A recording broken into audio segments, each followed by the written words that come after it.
Yo, what's up mga boss? Welcome back naman sa ating YouTube channel. Ang video nito mga boss ay ituturo ko po sa inyo kung paano i-manual test ang 4-pin CDI katulad nito mga boss. At saka ito ring ignition coil. Ituturo ko sa inyo kung paano ba i-manual test kahit dito lang sa labas mga boss. Pwede po natin ma-manual test kung ma-identify para malaman po natin kung sira ba itong CDI o hindi mga boss. At saka itong ignition coil. Pwede po ito pag-convert sa anong klase ng motor, pwede po ito gamitin.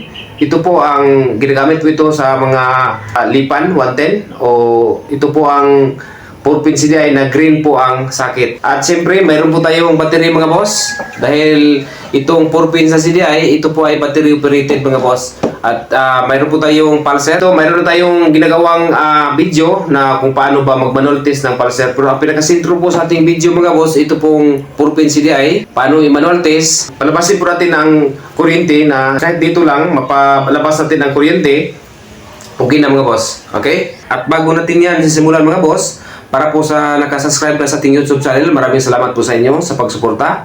At kung ikaw hindi pa nakasubscribe sa ating YouTube channel, please subscribe na. Pakiclick ang subscribe button at i-hit ang notification bell para updated kayo sa mga bagong video naming in-upload.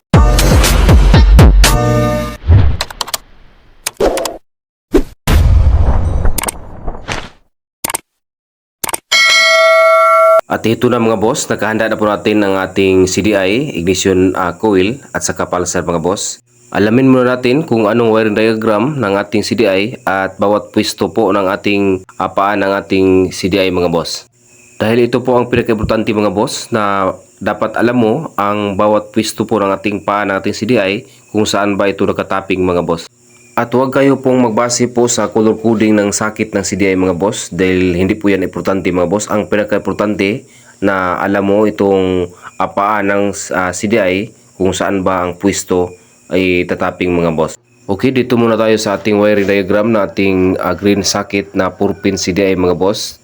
Ito po ang pinaka-importante mga boss na alam mo ang bawat paa o saan ba nakapwesto o saan ba tatapping itong CDI mga boss, okay? Sa diagram mga boss, ito po ganito po ang kanyang plaster. Ito ang lock sa pangibabaw mga boss, okay?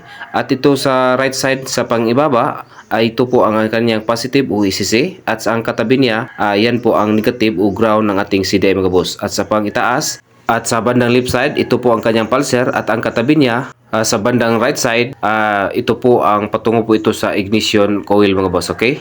Yan po ang inyong dapat tandaan mga boss para madali po nyo may troubleshoot kung anong problema o may palabas ang kuryente sa inyong ignition system mga boss, okay? Dapat mayroon kayong pattern na sa pag-troubleshoot para madali po ninyo ma-identify kung ano ba ang sira sa ignition system mga boss, okay? Take note mga boss, ito po ang black socket CDI wiring diagram. 4 pins po ito mga boss. Magkaiba po ito sa green socket mga boss. Pero po sa tapping o linya po ng ating pulser at saka ignition na coil, magkatulad lang po sila mga boss. Pero ditong banda mga boss, sa kanyang negative o positive, magkabaliktad po ito mga boss.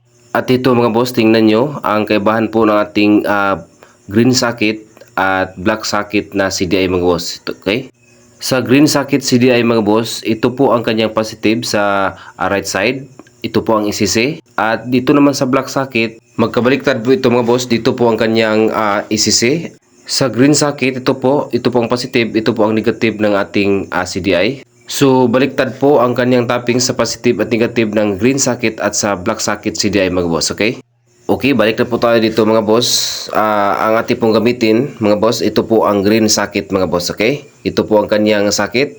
Okay, kabit natin to mga boss. Sundan nyo lang ang video nito mga boss para mayroon kayong idea kung mag-troubleshoot na kayo sa inyong motor mga boss. Okay, salpak po natin to mga boss. Okay, pagkatapos mga boss, itatapping natin mga boss. I-base po natin sa ating pinakita na diagram kanina sa green socket CDI mga boss. Okay, ulitin ko lang mga boss na huwag kayong magbase sa color coding ng ating socket dahil ng ating CDI dahil kapag bumili kayo ng socket CDI ay magkaiba po yung color mga boss. Okay, umpisahan natin pag-tapping mga boss. Ito po ang ECC o positive ng ating CDI. Galing po sa ating susyan. Nakatapping na po ito mga boss. Okay. Next po natin i-tapping ay yung katabi na. Ito po ang ground ng ating CDI mga boss. Okay, dito po natin ilagay o sa body ground o sa body po ng ating ignition coil mga boss, okay? Okay, next po natin ikabit mga boss. Ito pong sa left side ng ating sakit sa pangitaas mga boss. Sa linya na ito mga boss, ito po ang linya ng ating pulser. Ito po ang pulser mga boss, may dalawang paa. At dito po ang isang paa sa negative sa ating body ground. At itong isa dito po sa linya ng ating CDI mga boss, okay? Okay, nakasakit lang po ito mga boss. Ikabit lang po natin. Isalpak lang natin to mga boss para madali po ang ating trabaho mga boss. Okay? Okay, next po natin ikabit mga boss. Ito pong linya ng ating ignition coil. Galing po sa ating CDI mga boss. Ito po ang pang right side na paa ng ating CDI sa pangitaas. Patungo po ito sa ating ignition coil. Okay? Isalpak lang po natin ito mga boss. Para po ito sa linya ng ating ignition coil mga boss. Okay? Tapos na tayo sa ignition coil mga boss. At saka ground, natapos natin na tapping at saka pulser mga boss. Okay, natapping na po natin lahat ang linya ng ating CDI mga boss. Okay, next po natin gawin mga boss, ito pong battery. Okay, ito po ang i-clip natin dito sa positive ng ating battery. Itong linya mga boss sa positive, galing po ito sa ignition switch mga boss, okay? Sunod natin i-tapping mga boss, itong ground. Dito po tayo kumuha sa body ground o body po ng ating ignition coil mga boss. At nilagyan natin ang clip para madali na po natin. I-clip lang po natin to sa ating negative ng ating battery mga boss, okay? Okay, clip natin mga boss. Okay, natapos na po natin nalagay ating main ground. By the way mga boss, nilagyan po natin na to ng indicator. Ito po na pag-determine kapag umilaw ito, pag i-on natin susian, ay nasupplyan na po natin ang ECC o positive ang ating CDI mga boss, okay? At ngayon, subukan natin i-on ang ating susian, okay? Okay, tingnan nyo mga boss, nauna natin, may indicator na, meaning na nasupplyan po natin ang ating ECC o positive ang ating CDI mga boss, okay?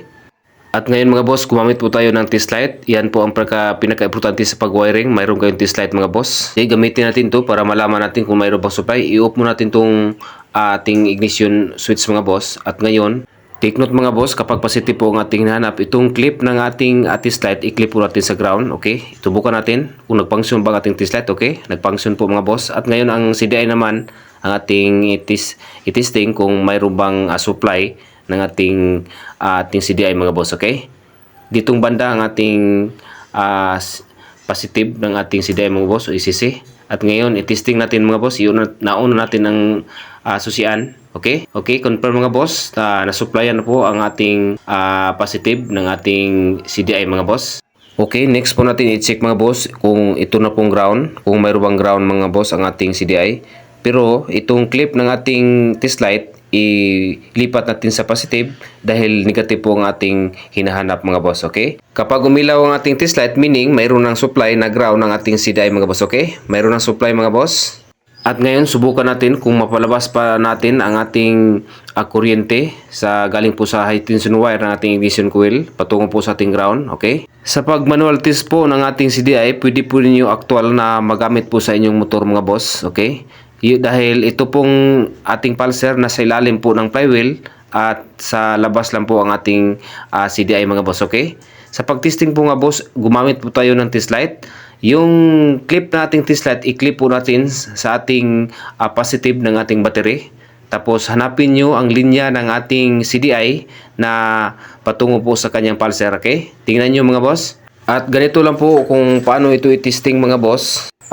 Tingnan natin kung mapalabas ba natin ang ating kuryente sa galing po sa high tension wire patungo po sa ating ground mga boss, okay? Sa pag manual test mga boss, okay, gumamit lang kayo ng test light. Yung clip ng ating test light, i-clip niyo sa positive. Tapos yung dulo po ng ating test light, hanapin nyo itong linya ng ating pulser. Tapos sunod-sundutin nyo lang. Katulad dito mga boss, ganyan lang po kasimple manual test ng ating CDI mga boss, okay? Panoorin nyo ito mga boss.